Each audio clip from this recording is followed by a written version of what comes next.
Hello again, everybody, and welcome to another Spooktober. We watch Shudder. All month long, we're going back and checking out older Shudder original and exclusive releases that came out before we started this podcast back in March. My name is JD, and who's here with me? It's Michelle. It's still Michelle, guys. To the best of our knowledge, it has always been Michelle. Are we living in an alternate timeline and it has in fact not been Michelle sometime between then and now? Who knows? We'll find out together. Only I know, and I'm not telling. That's right. So we are talking about a movie today called Random Acts of Violence. Dropping the Shudder description on you here. When comic book creator Todd Walkley embarks on a road trip to a convention, people start getting killed. It soon becomes clear that a crazed fan is using Todd's Slasher Man comic as inspiration for the brutal murders. As the bodies pile up and Todd's friends and family become victims themselves, Todd will be forced to take artistic responsibility. A Shudder original. Michelle, we're wasting no time. Give us them spoiler-free thoughts on Random Acts of Violence. Well, for a movie called Random Acts of Violence, that sure was a well-organized storyline. Ties everything together in a nice little bow at the end. I appreciate that. As we all know, horror movies have a tendency to fall apart in the last 15 minutes. This one almost lost me. I was like, are you gonna? Nope. Perfect. Good ending. Good overall story. To get to the ending, I just need to emphasize that I love that the ending did not suck because I totally expected it to. This is a very pretty film, despite having a lot of random acts of violence. And I like that it is about a comic book writer, and a lot of the scenes you could pause and view it exactly as it is, and it would look like a comic book frame. A lot of the shots that they do are very reminiscent of comic book imagery instead of like standard kind of filmmaking style. Some of the way that they do zooms and things are a little odd unless you're taking into account this is how it would look in a comic book.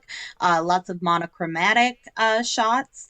I really overall enjoyed this. I think it's very solid. It does raise an interesting discussion about true crime fans that we can get into it in a little bit. But For sure. Overall, very good film, very fun. I love Jesse Williams. I have seen most of Grey's Anatomy. Sadly, I have seen most of Grey's Anatomy twice.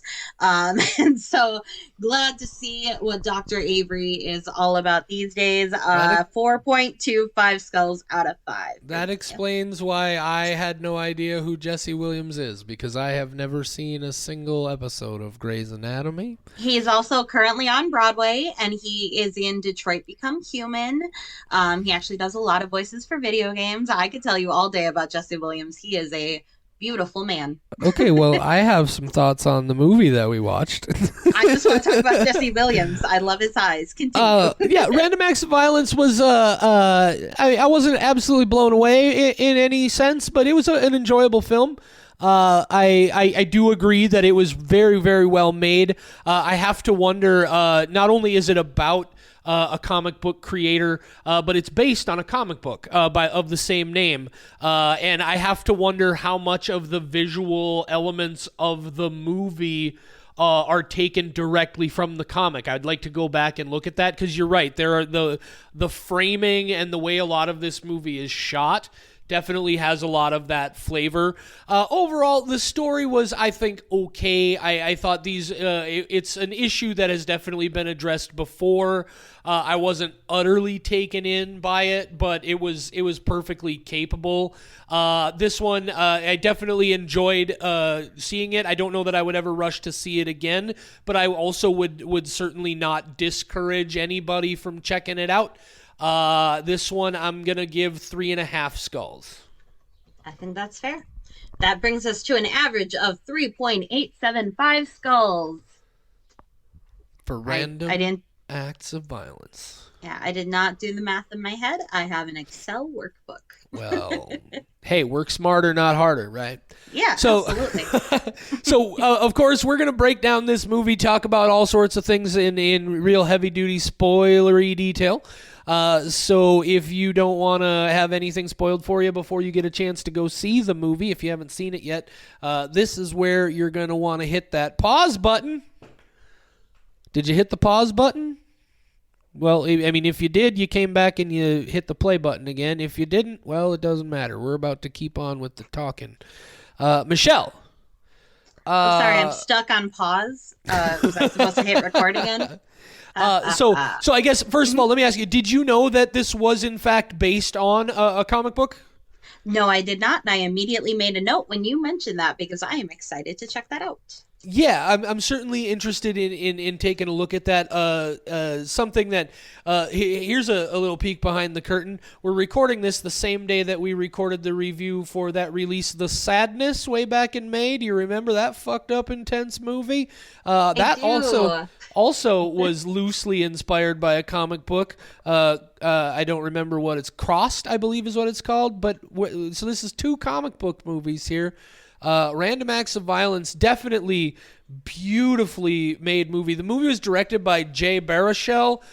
Some of you know. I love. Yeah, he's. I've only ever known him as an actor. Obviously, he did a bunch of those Judd Apatow things back in the day. He's a real funny guy. I really enjoy him in most of what I've seen him in.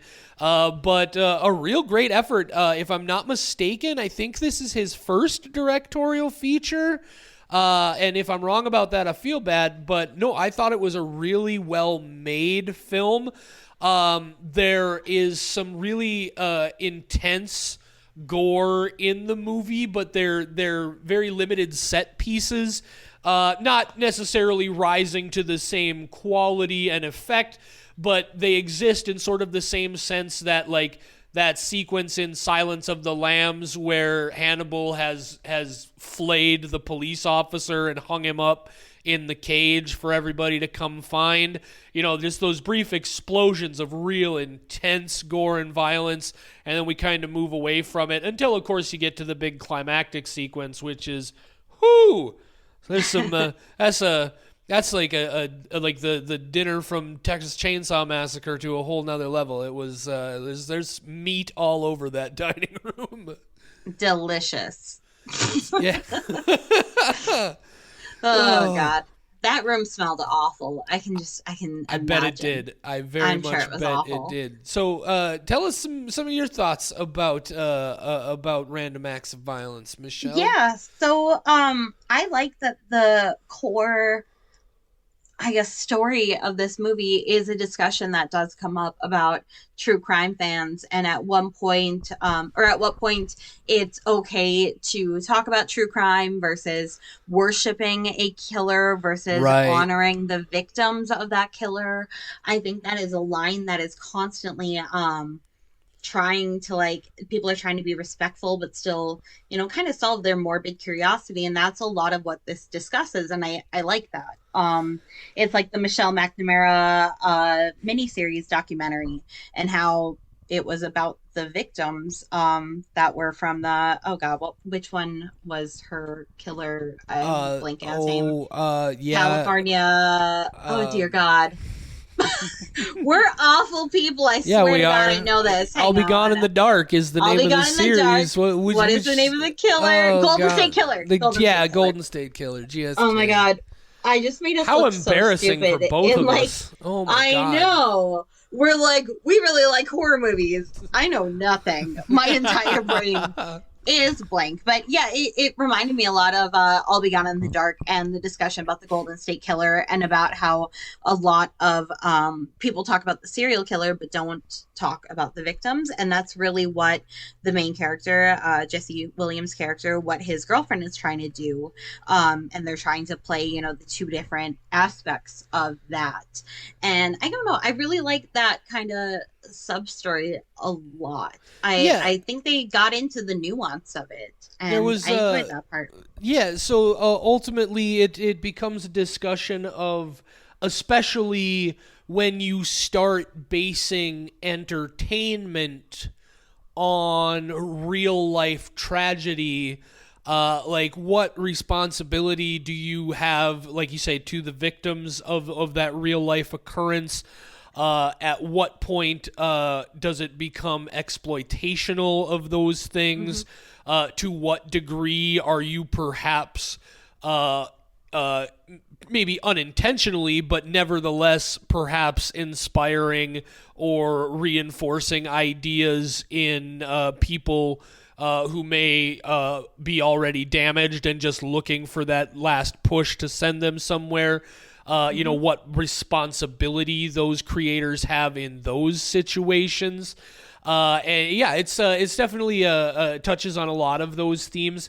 They're things that I think have been discussed pretty thoroughly in other places. Doesn't mean that they're not discussed well here. They're just you know, some pretty common tropes. I think, but smartly discussed. And overall, I also I don't know about you, but let me run something by you here. Did you at any point get the impression that, and we're just going to hit full spoilers here, did you at any point get the impression that Todd is actually the killer and that whole big ending sequence was part of a giant delusion?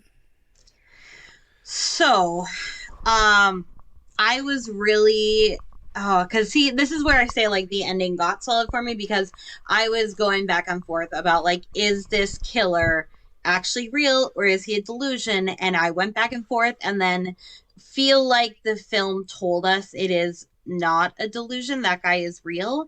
And I bought into that. And I feel like if he was a delusion, I would have been way angrier about the ending. Okay. I don't think it would be solid enough, because there was so much stuff like, how would they have crashed the vehicle when going head on against that guy with the other family? He's killing the family. Like, I was trying to think, like, is this a Fight Club sequence where, especially because I rewatched it knowing the ending a second time, and the first time I bought into it, the second time that I rewatched it so we could do this episode, I was keeping in mind, like, is there a possibility it's a delusion? Like, let's try to see. And I was like, there just wouldn't be a possibility of him killing these people and also doubling back to be himself. Like, they said that the security cameras confirmed that he did not kill his friend who was out on a picnic table. He was in his hotel room. So I would have been very upset if it had been a delusion, and I was expecting it to be a delusion, and I was prepared to be mad about it. Right, and that was something that I feel like the only way you could get around some of those things is you would have to then create the impression that the entire film as we have experienced it has been within that delusion. You know what I mean? Like all of those things that exonerate him are part of the delusion as well. But yeah, it's just an interesting thing that I definitely thought of while we were going through it. One thing about this movie where I do feel it falters is they just sort of the way they handle the reveal that Todd's mother was one of the I-90 killer's original victims, and that's part of what inspired him into all of this in certain ways, and he represented that in the comic through other characters that aren't explicitly him. I like that idea, but it felt very clunky and tacked on the way they reveal it, and it's just like, oh, hey, here's this other detail. I feel like they didn't do, at least I didn't feel a lot of really good development of that idea. Maybe I just missed some things because I wasn't fully taken in by it. But I don't know. How about you? What did you think about that? So I had kind of the same experience, but I did not dig in after watching this as deeply as I sometimes do to like confirm, like, did I miss something before making this judgment? But I was wondering, like, is the guy actually the I-94, I-95, whatever, I-90. is that guy I-90? Okay. I was like, I don't know which I-90. So is he actually the I-90 killer, or is he a new killer based on his yeah, because I thought copycat because he waited until these comics were put out and then started doing the kills based on them. I don't think he was the original, so that separation helped me there. I do think it was a little odd that Todd's mom was like that. It never comes up. Like his girlfriend is doing a story on essentially his mom's death and honoring her as a victim, and he doesn't say to her like, that's my mom, I'm a little like upset about this. Like it never Right. comes out exactly that way.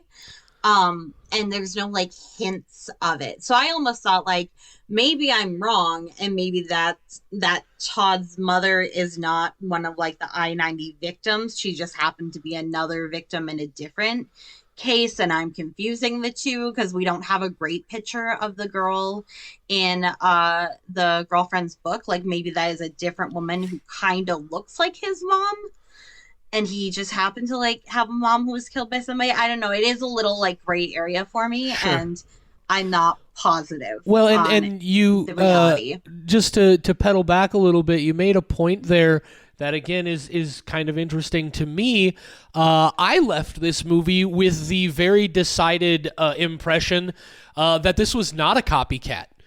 That it was the original I-90 killer, and it all has to do with that drawing that the kid makes, because there's a line in there where he says something about how when he first saw that drawing, it had some kind of an effect on him or something like that, as if he's referencing the fact that he was there when that drawing was originally created. So I don't know. I don't know, because all of that stuff, like I said, felt very rushed and tacked on and not well explained, not very well detailed and layered in, that I'm not 100% certain really what was happening. And that also is part of what contributed to my idea of, well, maybe that was the point. Maybe I'm not supposed to be certain of what's happening, because maybe this is all part of Todd's delusion, and Todd has just gone fucking batty and he's killing his friends and a bunch of other random people along the way because he was broken and traumatized as a child. You know, I don't know. That's also interesting though, because I also took it as that guy was there during the creation of the drawing, but that he was a separate serial killer. Like he was there, and that's kind of feeding into the idea that his mom was not an I-90 victim. She was a victim. This guy went on to do different murders. I viewed them as two completely separate situations, and I could not tell enough information because they don't name his mother. They don't really talk about. I was really trying to fixate this time watching through it of like any hints that like the I-90 victim was also his mother, and because there isn't any connection, we only have one image to go off of. I didn't think there was a connection because it would come out of left field otherwise. And I think ultimately what we're realizing is that two things. First of all, the fact that you got a very distinct and logical impression in one direction and I got a very distinct and logical impression in another is very clear evidence that they didn't do a good enough job clarifying what was happening.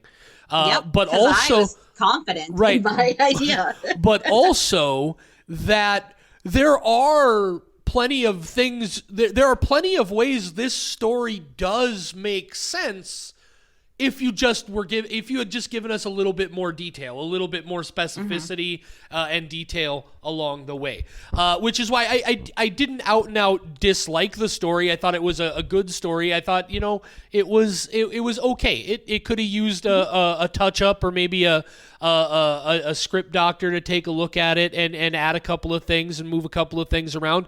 I tell you, one of my favorite things about it, it's 81 minutes long. You can watch this movie in a heartbeat. It's nothing. I love that. Yeah. I love when they don't waste our time with random acts of violence. But nice, organized, quick violence, please. Yeah, I think it's an enjoyable film. It's not one that I think you need to run right out and see, but not one that I think you need to avoid by any means at all. Definitely put it on like your back burner list for when you've got a night free and you don't have anything in particular you're really itching to watch. You wouldn't be making a mistake to watch Random Acts of Violence. Yeah, I've watched it twice now, and I enjoyed it both times. I got very different impressions. Like this time knowing it kind of solidified my idea, and then my idea is way off from yours. So that's very interesting. What's interesting about it to me now, though, is this conversation, I think kind of ensures that I'll probably go back and watch the movie at least one more time, just to spend a little more time with it and see if I can sort anything more out from what's there. But like I said, it's well done. It's a beautiful movie, man. Really, really well made. By the way, I did happen to find out while we were chatting here that this is actually Jay Baruchel's second film as a director. His directorial debut was the hockey comedy Goon, starring Sean William Scott, which I have never seen. That's a very, very different type of movie. I imagine it is, one way or the other. Oh, wow.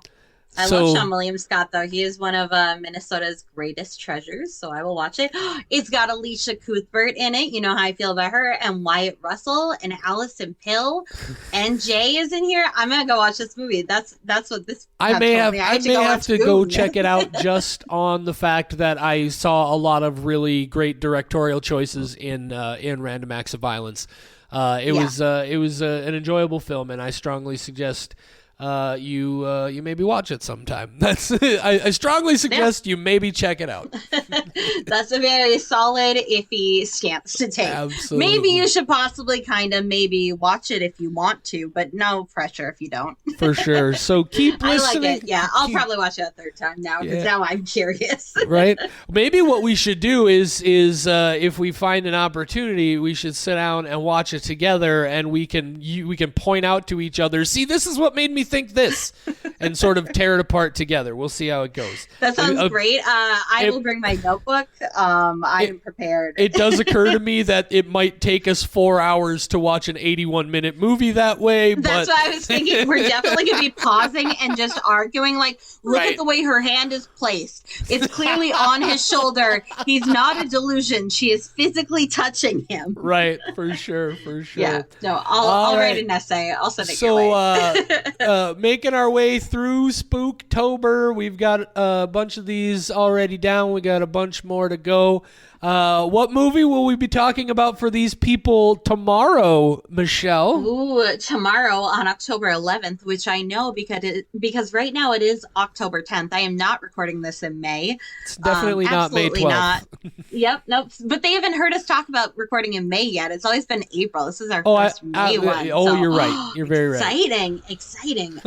Okay, anyway, tomorrow, October 11th, you can tune in for Color Out of Space. Oh, Lovecraftian horror starring the great Hollywood madman Nicolas Cage. Yeah. What's that? Color Out of Cage. Color Out of Cage. I like it. Oh, I'm excited. Be sure to tune in, folks. Thank you for checking it out. I hope you guys are having a good time with us. Say good night, Michelle. Good night, Michelle.